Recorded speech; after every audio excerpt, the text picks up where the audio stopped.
would like to show you the new AI-based emission factor mapping, which is now available for all our customers in SAP Sustainability Footprint Management. Moving into the Manage Purchase Product Footprints application, in the tab Products Without Footprints, I can find all my products that have been replicated from my connected ERP system and which do not yet have an emission factor or footprint assigned to it. You can see that there are entries on master data level as well as on business transaction level. So this cow milk here, for example, I'm receiving from the supplier Moo Inc., which is based in Canada. This demo company has a vast variety of products.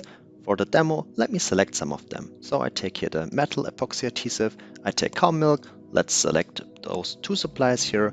I also have an Apfel, which is the German word for apple, so let's see if also translations can be done by the AI model. Let me take here the cocoa beans and last but not least also the soy milk I received from Brazil. Now in the next step I can of course still assign my emission factors manually, but of course I want to leverage now the new AI-based mappings. So therefore I click here on Generate Mappings and I receive here this acknowledgement informing me that now artificial intelligence is used for generating plausible results, but that I as the user need to review those carefully before releasing. Click here on OK, and now the mapping process started. Next, I now move to the Unreleased Footprints tab, where I now can see that all my 6 products were mapped successfully to those emission factors here coming from this emission factor reference.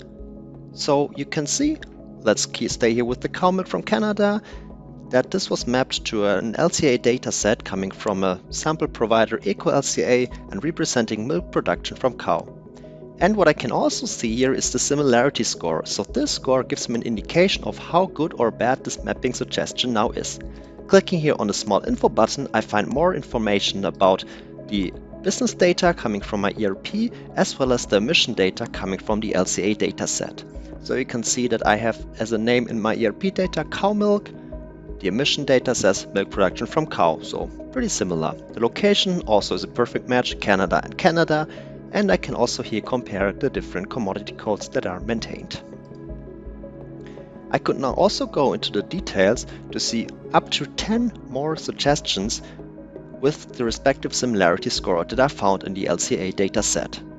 However, my first one, milk production, is the best, so let's stay with that one. Let's also have a look here into our apple. So the Apfel was correctly identified and translated and correctly mapped to the apple production. Clicking here in this dataset, you can also see that even more fruits were found, but the apple was the one with the highest similarity score, so also here a perfect match.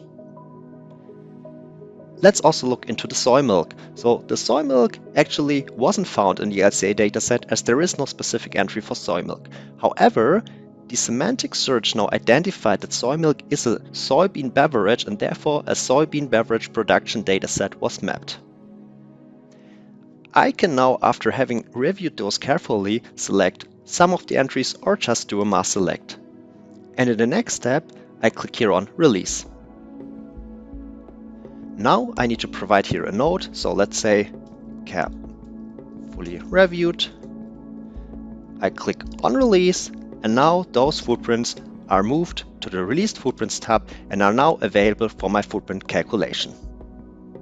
And what I can also do is I can go here into the details, and on the object page I now find here information that this mapping was generated by AI, and I also find here the respective similarity score of 8.3. This now also provides auditors information about how the mapping was done. Going once again here to the products without footprints, I can see that in the product group steel screws I have 5 different screws. However, I do not want to now individually map those screws as they are very similar and can assign to the same emission factor.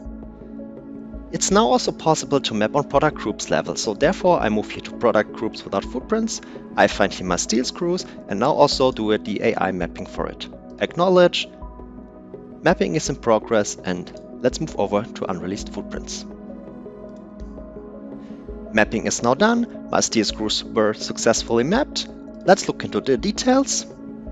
So you see there is no exact entry for steel screws, it was mapped to steel drilling. Maybe in this time I want to select another data source, so the steel milling small parts, that actually fits quite well. Selecting this one here, click again on Release, providing here a note, say that fits better, click on release.